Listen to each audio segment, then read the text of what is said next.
Então, meus irmãos, quais são as lições que a crise, a epidemia, o coronavírus nos traz? A primeira lição é que as tragédias, as crises, as catástrofes naturais são a vara de Deus disciplinando as nações. Isso pode ser visto como juízo de Deus sobre as nações arrogantes, soberbas, blasfemas. Engraçado que hoje o epicentro do coronavírus, o lugar de maior concentração, tem sido a Europa que foi berço da reforma protestante, a Europa que foi palco de avivamentos, de grandes pregadores. Hoje é um continente pós-cristão, é o ateísmo que está predominando, o islamismo, o homossexualismo.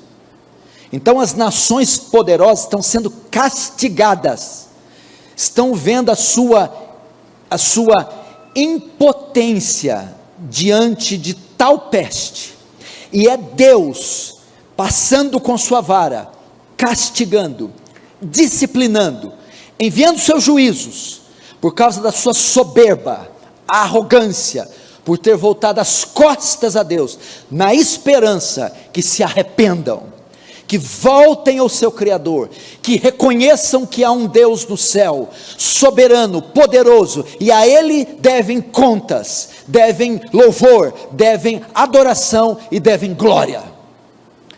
De certa forma é juízo misturado com misericórdia, porque açoita alguns, enquanto poupa outros, na esperança que se arrependam. Segunda lição que eu aprendo: a vara não passa só pelos pagãos, só pelos ímpios, só pelos gentios. A vara corretora do Senhor passa também pela igreja, porque, como eu disse, a epidemia não alcança só ímpios, só descrentes, alcança também os justos. Há cristãos também contaminados, serão contaminados, e alguns também morrerão. Por quê? Porque a vara do Senhor também vem para disciplinar a igreja. Em que sentido?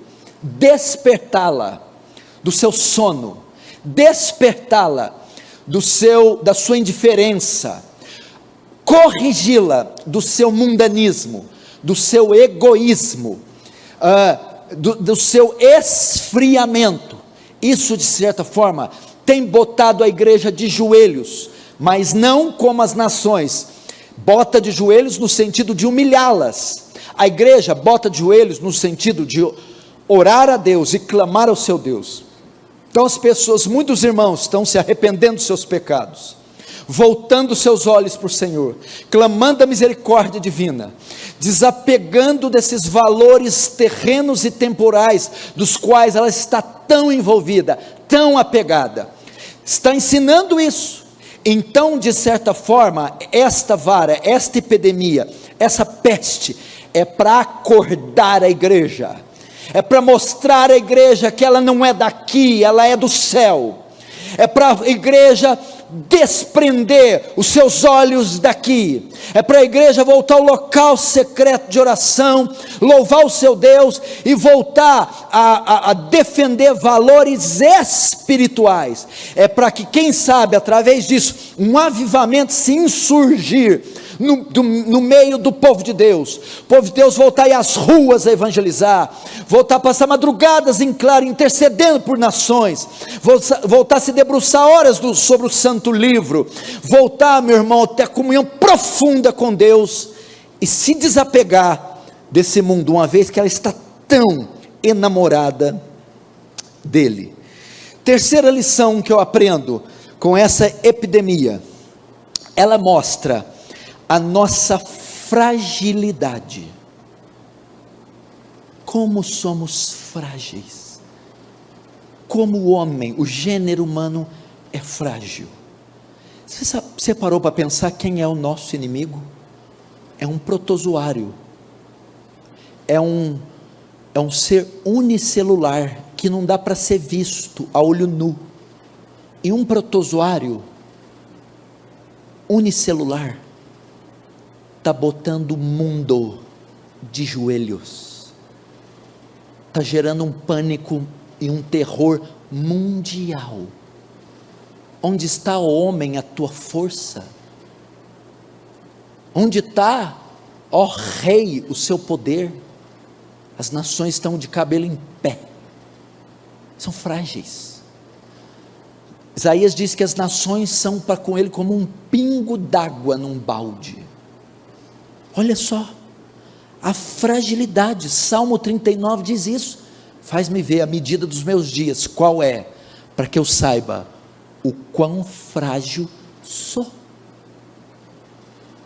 Nós somos tão frágeis que não se pode espirrar perto de nós. Se espirrar, pode matar. Espirro está matando, saliva está matando. Olha a fragilidade. O homem acha que é Deus, mas não tem força para vencer um vírus. O homem acha que é Deus, mas está em pânico por causa de um micro-organismo. Veja a nossa fragilidade, meu irmão. Isto está acontecendo para abater a nossa arrogância, nossa soberba. Não somos mais do que carne, pele, nervos, músculos e ossos, que não tem qualquer domínio sobre o tempo, a vida e sobre esse mundo. É tão bom ver isso, gente. Isso nos humilha tanto. Nós não temos nem a certeza que vamos chegar vivos em casa hoje. Nem isso nós temos. Um corte no pé antigamente matava gente, tétano. Há um amigo meu de 23 anos que caiu da beliche e morreu. Pessoas que caem no banheiro, escorregam num banho, morrem. Isso está mostrando que as nações que se diziam poderosas, Rússia, Estados Unidos, Inglaterra, China, não são nada mais que vaidade. São nada mais que vaidade, fragilidade. Quarta lição que eu aprendo com essa epidemia: não só a nossa vaidade, mas a nossa temporalidade. Somos seres finitos. O vírus é letal, é fatal, e ele mostra para nós que nós não vamos durar para sempre, que vamos morrer. Mostra a finitude, a brevidade da nossa vida, como ela se desfaz como um sopro. Salmo 103, o que é o homem? O que é a vida do homem? É como a erva do campo, que o vento sopra e não se achou mais o seu lugar. É o que o texto diz, como um vapor, diz Tiago, que cedo passa. Irmãos, veja isso. Isso traz a nós o senso da nossa insignificância. Hoje nós somos, amanhã não somos. Hoje você é, amanhã você não é. Olha isso aí, gente. Não está tendo leito nas UTIs. Daqui um dia não vai ter túmulos, nem caixões. Pensa bem. E quando você fala de leito, túmulo, caixão, velório, você está falando de quê? Morte. Morte. Mostra a nossa temporalidade. Por isso que o Tiago fala, quando a gente faz projeto, a gente tem que falar, se Deus quiser. Da primeira lição juízo sobre as nações, eu tiro outra lição. Se o juízo está vindo sobre os ímpios, eu chamo ao arrependimento aquele que me ouve e ainda é ímpio. Eu chamo para vir à fé. Eu chamo para sair da imundícia dos seus pecados e vir a Cristo e achar nele salvação. Antes que a vara do juízo te alcance e esse juízo se estenda até o inferno.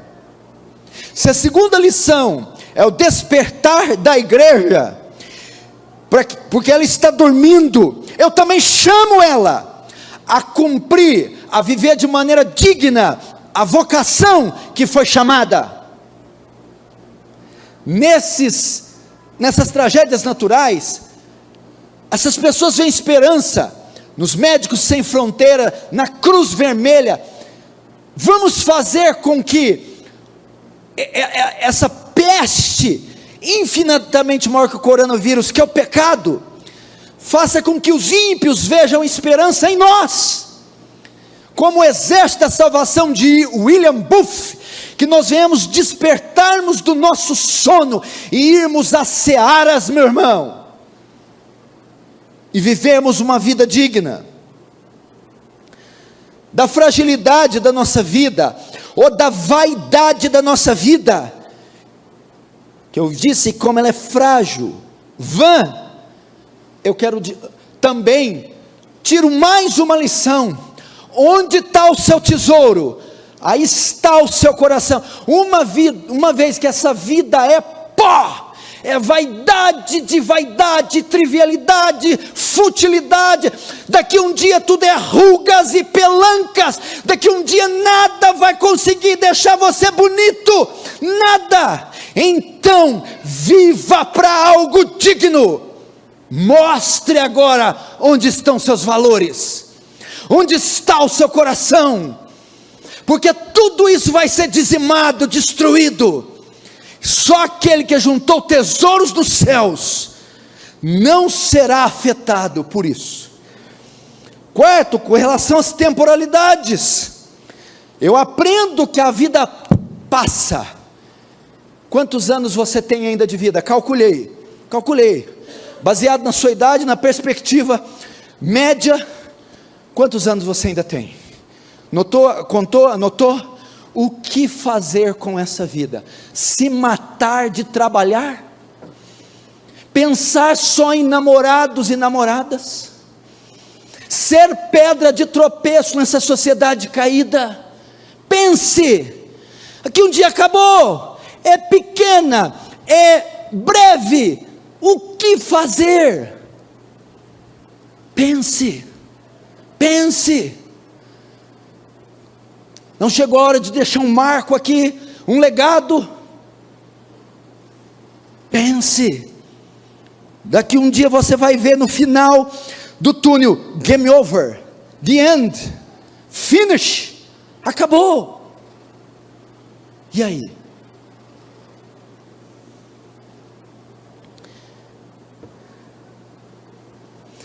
Quinta lição que eu aprendo aqui: o exercício da fé. Irmãos, as nações estão tomadas de pavor, as pessoas procurarão a morte e não encontrarão. A Bíblia diz que as nações desmaiarão de terror, pela expectativa das coisas que hão de acontecer. Vai ser um caos. Entretanto, a igreja está firmada na rocha, que é mais alta que nós. Agora é o momento de nós utilizarmos esse poderoso artifício que foi nos dado, a fé. Paulo diz: por cuja causa eu padeço, mas não me envergonho, porque eu sei em quem eu tenho crido, e Ele é poderoso para guardar o meu depósito até aquele dia. É a hora de utilizarmos a nossa fé. As nações têm pânico, as nações têm medo, as nações sentem horror. Nós não, nós temos um Deus em quem confiar, temos promessas em as quais nos agarrar. Nós não temos medo, temos fé. Essa epidemia nos ensina o exercício da fé, a utilização da fé, da confiança na providência de Deus, no livramento de Deus, no milagre de Deus, no favor de Deus por nós. Onde é que Deus demonstra com mais força o seu favor? Os seus milagres? É na adversidade, é na crise.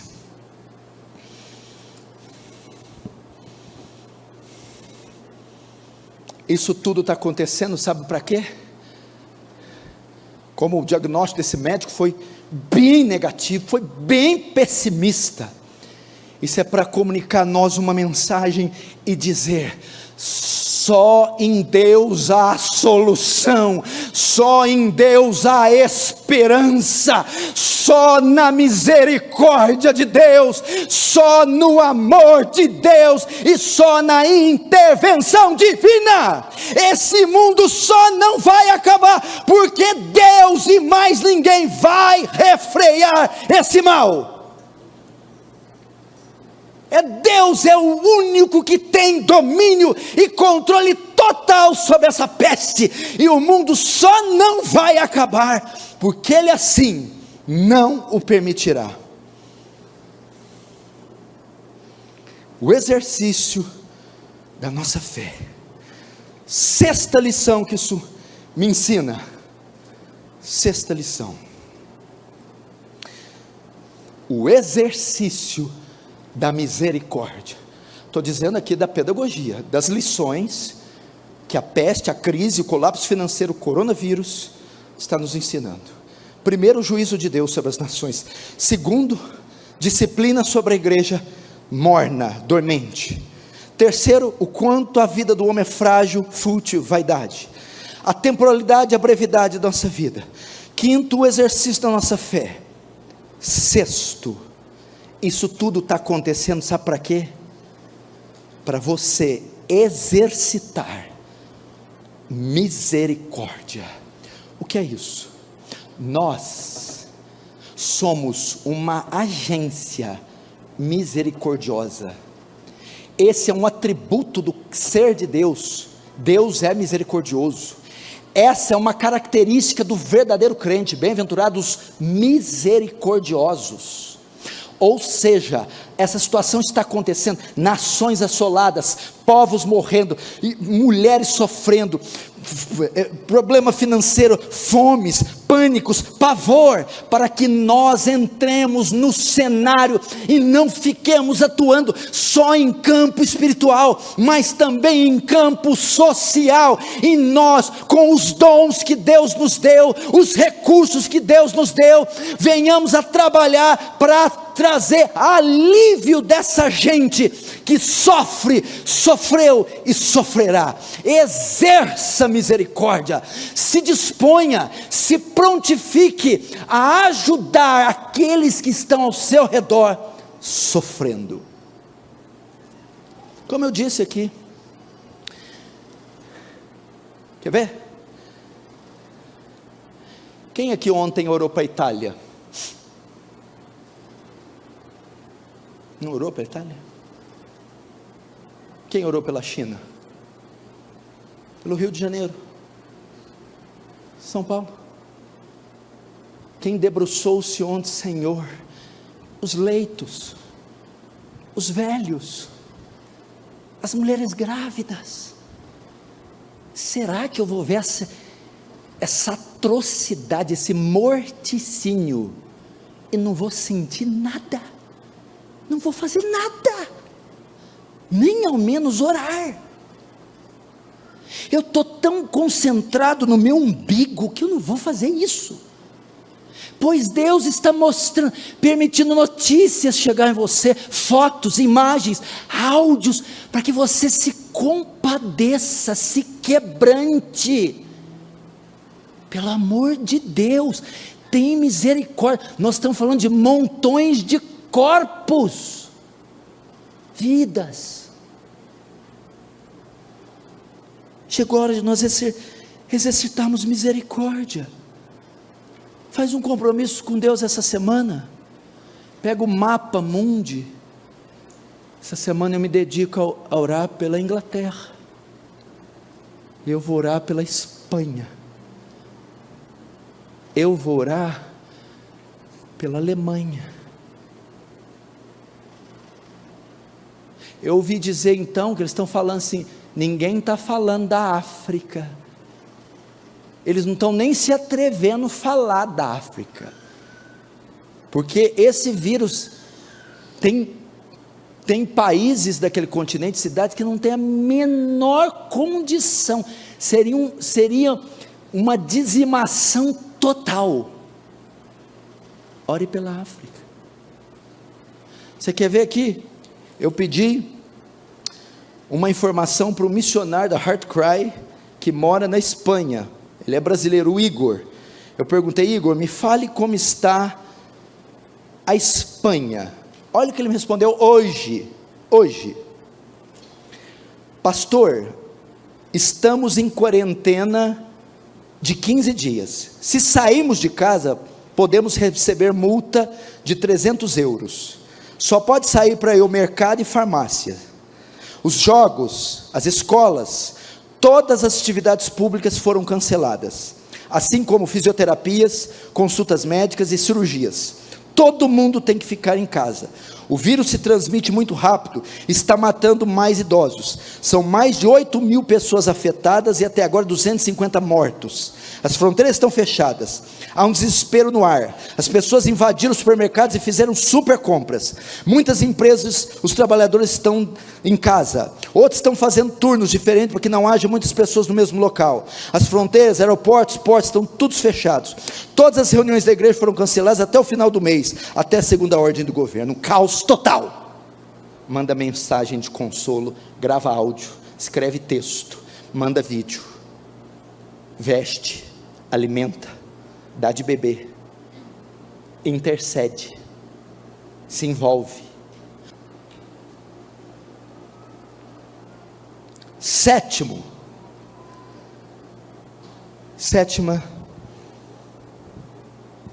lição: não existe, escute,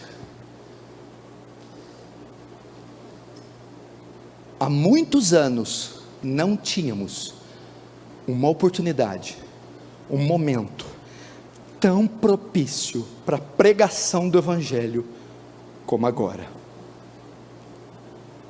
O terreno está fértil como nunca. A quarta lição: lança poderosa semente. Irmãos, por quê? As nações estão aflitas, à beira do colapso, estão exaustas, não encontram resposta, mas eu estou aqui diante daqueles que têm todas as respostas que eles precisam.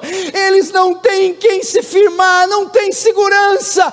Vá a eles e diga: há uma esperança além do corpo, além dessa vida, além dessa terra, e essa esperança se encontra na pessoa bendita de Jesus. Pregue o Evangelho.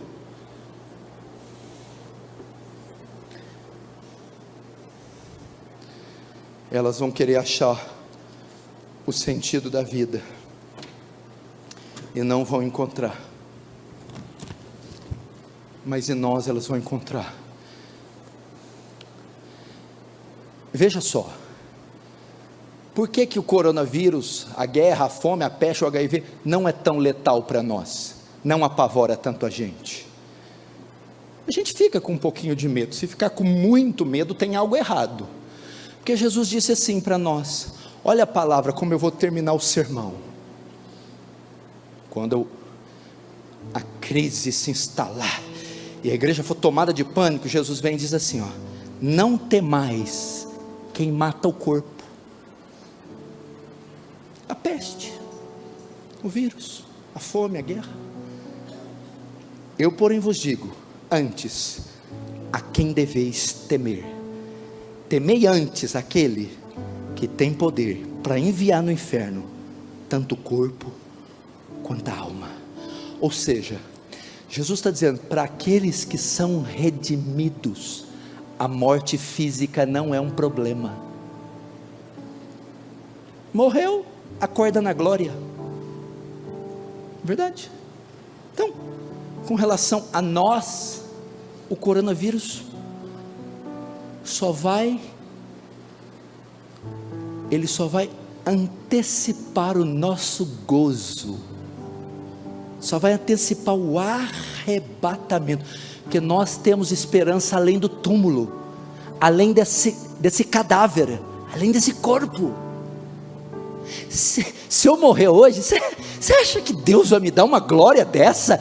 De hoje partir para estar com Cristo e ver os santos, estar desfrutando de uma bem-aventurança inefável. Para nós a morte não é um problema, porque ele disse, a morte não terá a última palavra. Morrer hoje é acordar com Cristo. Mas para aqueles que não têm esperança após a morte, para que não tem esperança de ressurreição, para que não tem uma rocha em quem se firmar, para eles a morte é trágica. Por isso devemos pregar o Evangelho. Essas são as lições que a crise está nos ensinando. Antes de você orar, eu vou te dizer o que você vai orar. Você vai orar e vai dizer, Deus, eu quero sair daqui diferente como eu entrei. Não dá mais, chega, eu quero mudar. O Senhor está aplicando os seus juízos, está me despertando para uma vida santa, está me mostrando quão frágil eu sou e quão temporal é minha vida. Quer que eu exercite a minha fé no meio do caos, e a misericórdia entre os perdidos, e pregue o seu santo evangelho. Eu baterei continência para o capitão da minha salvação, e eu ouvirei suas ordens esta noite. Amém? Feche os olhos então, vamos começar isso agora.